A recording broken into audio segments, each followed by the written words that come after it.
안녕하세요, 구독자 여러분. 자, 11월 19일 화요일입니다.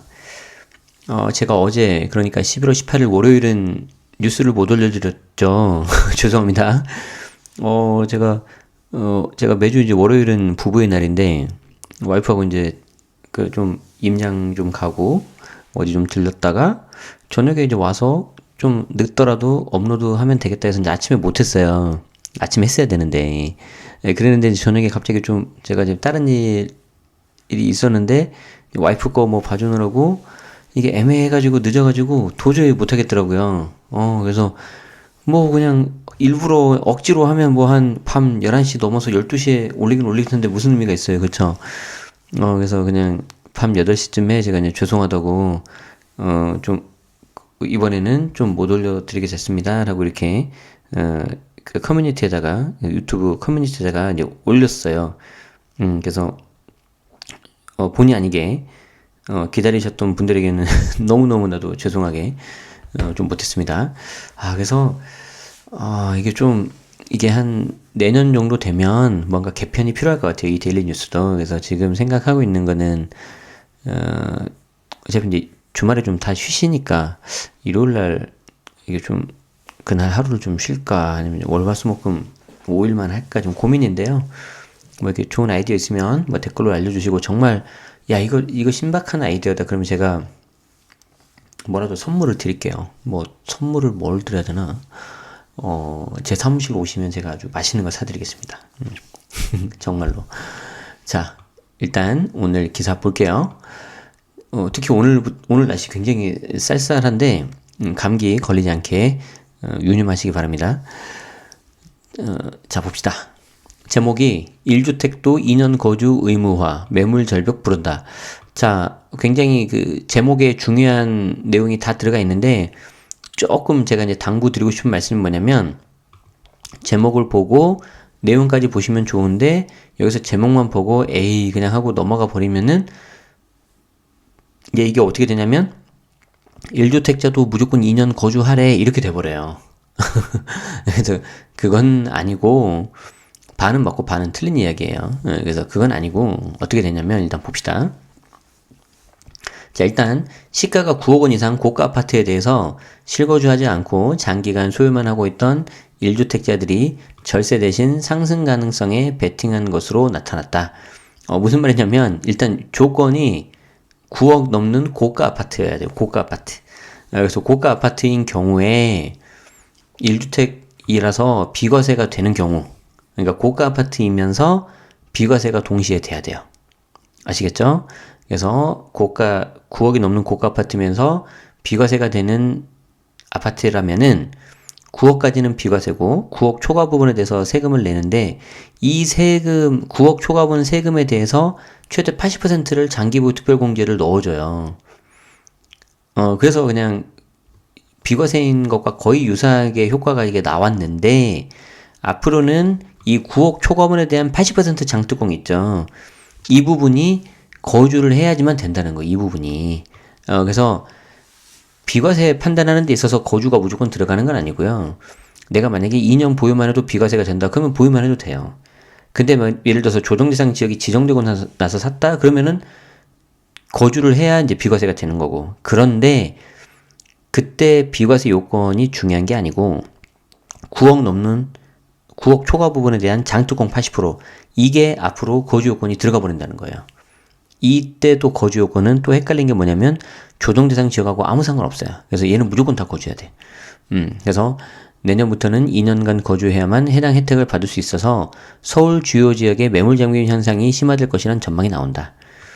자, 내년부터 1주택자에 한해, 그러니까 비과세잖아요. 그쵸?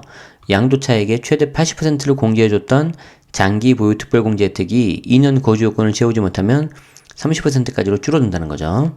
자, 그래서 일각에서는 이때 매물이 나오지 않겠냐라고 했는데 저는 사실 그렇게 보진 않았어요. 그러니까 정부가 원하는 거는 이때 물량이 나오게끔 쏟아지게끔 하겠다는 게 목적인데 과연 그럴까요? 그랬거든요. 자, 왜 그러냐면 보세요.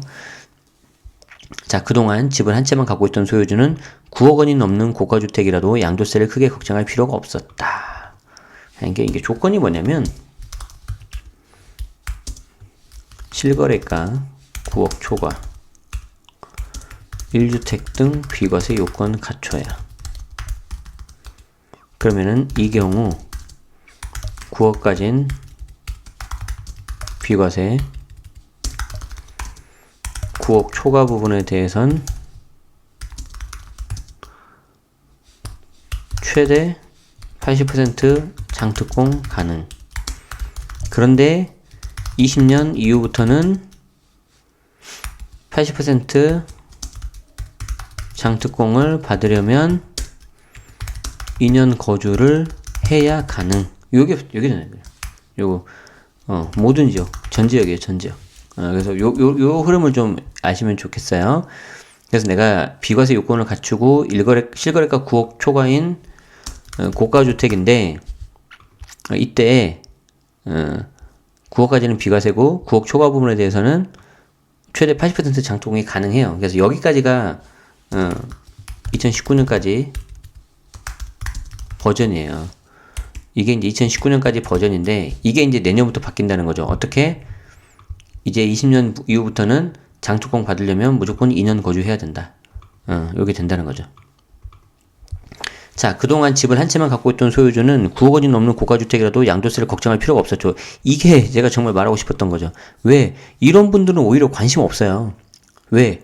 나는 비과세거든 라고 생각하는 거죠. 그래서 하루도 살지 못했다 하더라도 10년 이상 가지고 있었다면 장특공 80%를 받아서 양도세를 꽤 아낄 수가 있었어요.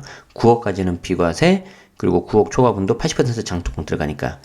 그런데 소득세법 시행령에 따라서 20년, 20년부터는 사정이 달라지는 거죠. 같은 주택을 팔더라도 2년 이상 거주했다면 최대 80% 장특공제 받는 것이고, 지방에 직장이 있거나 자녀 교육 문제 등은 혹은 자금 부족 등으로 거주를 못하고 팔아야 된다면은 잘못하면 손실이 막대한 거예요. 비거주로 15년 이상 보유하더라도 1년에 2%씩 최대 공제율은 30%에 그치기 때문에 예를 들어서 10년 전 5억 원에 산 아파트가 15억 원에 매각한다면 올해까지 팔면은 양도세가 1,471만 원 여기 나옵니다. 자, 5억에 사서 15억에 팔았다. 양도 차익 10억이잖아요. 근데 이때 어떻게 된다? 9억까지는 비과세, 그리고 9억 초과 부분에 대해서는 과세 된다는 거예요. 그래서 9억 초과분이 과세가 되는데 지금 계산해 보신 분들이 아니 왜 10억인데 80% 장특공 8억이 아니야? 아니 그게 아니에요. 그게 아니고 10억에 대해서 양도 차익 10억인데 이게 비과세이기 때문에 전체 15억 분에 9억 초과되는 6억 그걸 곱해가지고 양도 차익이 나오고요. 그 양도 차익에서 80% 장특공 빼주는 거예요. 그래서 아무튼 지금 여기 이제 그렇게 나왔는데요. 그렇게 해서 계산해보면은 납부액이 1,471만 원 나와요. 그런데 이거를 내가 아무 생각 없이 내년에 팔아버렸다. 2년 거주 안 하고 그래버리면은 이게 세금이 1억 1,176까지 뛰어버려요. 그래서 이게 지금 어디 보자. 7배 정도 된 것 같은데. 그쵸? 7배가 넘게 불어나 버리는 거죠. 자, 최대 1억 원에 달하는 세금을 아끼기 위해선 올해 매각해야 하지만 이 같은 절세 매물이 많지 않았다는 평가예요. 국민은행에 따르면 8월 말 82.4였던 서울의 매수 우위 지수가 9월 말 98.5 그리고 114.5 등으로 크게 오르고 있는데 지난주에는 우리 데일리 뉴스 차근히 보신 분들은 아실 거예요. 119.1, 120에 육박했어요. 자, 이게 무슨 의미냐면 이 KB 매수 우위 지수는 이거 적어야지. KB 매수 우위 지수. 자, 이거는 이 지수가 100을 넘으면 매수자가 매도자에 비해 많다는 의미. 따라서 지금 보세요. 98.5, 114.5, 119.1로 되다는 건 뭐예요? 매수자가 되게 많아지고 있다는 거죠. 그러면 이 경우에는 큰 소리 누가 쳐요? 매도자가 큰 소리 치는 거예요. 아시겠죠? 자, 그래서 김균포 국민은행 수석 차장님은 이 지수의 기초자료가 되는 매도자 문의 비율이 4월 대비 4분의 1 수준으로 줄어드는 등 하반기 들어서 매물 잠김 현상이 심화됐다. 자, 그래서 하반기 들어 매물 잠김 현상이 심화됐다. 이렇게 되는 거죠. 자, 잔금 완료까지 3개월이 걸리는 점을 감안하면 나올 매물은 다 나왔다. 그렇죠. 이미 나왔어야 돼요. 물론 이런 물건을 좀 잘 사셔서 매수하셔서 일단 매수자 입장에서 이런 거를 잘 매수하셔가지고 잔금을 치는 12월 말까지 치는 조건으로 좀 가격 협상을 가져가는 분도 제가 봤어요. 제 수강생 중에. 그런데 반대로 매도자이신 분들은 이런 거 경험이 많기 때문에 상대적으로 많기 때문에 이미 다 계산하고 파실 분들은 이미 그 전에 팔았다는 거죠. 닥쳐서 하면 본인이 불리한 거 알아요. 그래서 제 수강생 중에는 또 이미 연초에 다 작업하고 나가는 분도 있어요. 강남에서. 자, 그래서 가격 상승세가 계속되자 서둘러 팔기보다는 최적의 매각 타이밍을 기다리는 게 낫겠다고 판단한 거라고 설명한 거죠. 자, 매물 자취 감추나. 전문가들은 9억 원 이상 주택이 많은 서울에 매물 잠김 현상이 심화될 가능성이 있다고 전망했다. 자, 실거주 요건을 갖추려면 최소 2년간은 매각이 불가능한데 경기 지역 등지에 살면서 투자한 경우 자금 사정이 여의치 않아서 실입주까지 상당 시간 지연될 수 있다. 자, 그래서 원종훈 세무팀장님은 내년 이후라도 2년 거주 요건만 충족하다면 최대 80% 장투 공제가 살아난다. 그러니까 무슨 말이냐면 전체 보유 기간 중에서 2년 이상 거주를 하면 이 80% 장투공이 살아나요. 그러니까 만약에 내가 거주를 못했다 그러면은 올해 파시거나 아니면은 어떻게든 팔기 전에 2년 거주를 채우셔야 돼요. 그러면 지금 내가 못 채웠어. 그럼 어떻게 하면 돼요? 나중이라도 채우면 되죠. 그러니까 조급해 하실 필요는 없는데 문제는 뭐냐면 그 집에 내가 세를 놓고 있는 집에 다시 들어가 사는 게 쉽지가 않아요. 대부분. 뭐 사정이 있어서 아니면 여윳돈이 좀 부족하거나. 자, 그래서 여기 보시면은 여윳돈이 부족한 1주택자도 대출을 받아서 세입자를 내보낸 뒤 2년 거주 매각하려 할 거다. 근데 이제 이렇게 해서 하면 좋은데 대출을 받아도 세입자를 내보내기 힘든 케이스도 가끔 나와요. 그래서 그런 분들은 좀 아마 고민이 깊어지실 거다. 왜? 투기지역, 투기과열지구 이런 데는 대출이 40%밖에 안 나오잖아요. 그래서 힘들다. 자, 9억 원 이상 주택이 많고 주거 선호도가 높은 지역일수록 상대적으로 매물 잠김 현상이 더 심할 것으로 전문가들은 보고 있는데, 자, 부동산 114에 따르면 시세 9억 원 이상 가구수 비중이 가장 높은 것은 서초구 아파트 기준입니다. 92.3, 강남구 91.1, 용산 82.4, 광진구 55.5, 마포 46.5. 다 좋은 데죠. 자, 함영진 직방 빅데이터 랩장님은 거주요건 강화로 고가주택을 장기 보유한 사람들의 매물이 나올 여지가 줄어들게 됐다. 재건축 지위 양도 금지, 분양권 전매 금지, 다주택자 양도세 중과 등과 맞물려서 매물 잠김 현상을 가중시킬 수 있다고 말했다. 고준석 동국대 개문 교수님은 매수대기 수요가 많고 주거 선호도가 높은 강남권에선 이 같은 매물 잠김이 가격 상승을 자극할 수 있다고 전망했다. 그렇죠. 그러니까 그렇지 않아도 지금 강남 쪽 분위기가 좋으니까 굳이 내가 안 팔아도 되는데 이제 거주까지 해야 되거든요. 그러니까 이제 굳이 안 내놓는 거죠. 뭐 급할 거 없어요. 그래서 이렇게 돼버리는 거죠. 자, 그래서 요거는 사실 제가 수업 때도 너무 많이 강조드렸고 이번에 직방TV 올스타전에서도 말씀드렸고 직방TV 처음에 했었던 그 영상에도 이걸 했는데 정말 저도 깜짝 놀란 게 지금 현재 직방에서 제일 많이 지금 보고 있는 영상이 그 영상이에요. 65만 조회수. 그래서 굉장히 저도 놀랬어요. 저도 놀랬고 직방도 놀래고 그래서 그랬는데 그만큼 뭐 이렇게 저를 응원해 주셔서 그런 것도 있겠지만 그거보다도 굉장히 좀 쇼킹했다는 거죠. 아니 내가 왜 1주택자인데 비과세가 아니야? 왜 내가 이렇게 세금 내야 돼? 그래가지고 그 영상에는 뭐 세금을 3억 더 내라고 해서 했는데 그것도 사실 줄인 거였어요. 그러니까 제 수강생이 그게 차익이 5억이 났어요. 그러니까 올해 팔면 1억이고요. 내년에 팔면 그게 거의 한 5억, 6억까지 막 뛰는 그런 케이스가 있었어요. 난리도 아니었죠. 그래가지고 되게 좀 센세이션을 일으켰던 것 같은데 많이 여러분들이 응원해 주셔서 감사하게 생각을 하고 있습니다. 자, 그래서 요런 부분이 좀 나왔다는 거 좀 말씀을 드리고요. 거듭 강조드리지만 이거는 정말 중요합니다. 그래서 주변에 특히 1주택자들은 아예 이런 방송 안 봐요. 방송도 안 보고 뭐 신문 기사도 잘 안 보고 자기하고는 해당이 없는 거라고 생각을 많이 하신단 말이에요. 그러니까 좀 주변에 이러신 분들 있으면 좀 전해 주시고요.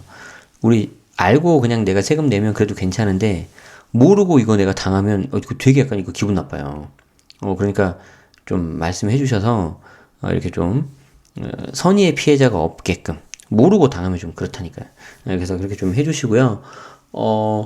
제가 이제 나중에 좀 관련된 뭐 무료 강연도 있고 뭐 제 정규 과정도 있고 하니까 요거는 제가 따로 한번 간단하게 녹음을 해가지고 설명을 좀 드릴게요. 가지고 제가 이제 올해 마지막 정규 과정 하는데 세금 정규는 이제 오프라인 과정이 없어요. 그래서 제가 이거는 11월 달 지금 진행하고 있는 거 이것만 하고 이제 올해는 안 할 거고요. 온라인은 제가 대신 공지는 드리고 올려는 놨어요.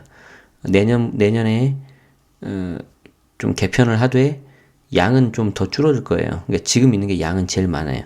그리고 개정안 그것까지 다 들어가 있기 때문에 뭐 내용이 막 아주 막 새롭게 많이 바뀐다거나 그런 거는 거의 없는데 제가 좀 양은 좀 줄이고 이제 좀 도표나 그래프나 같은 것만 좀 전달하는 방식만 좀 개선하되 제가 이제 좀 금액은 좀 부득이하게 좀 올라갈 것 같습니다.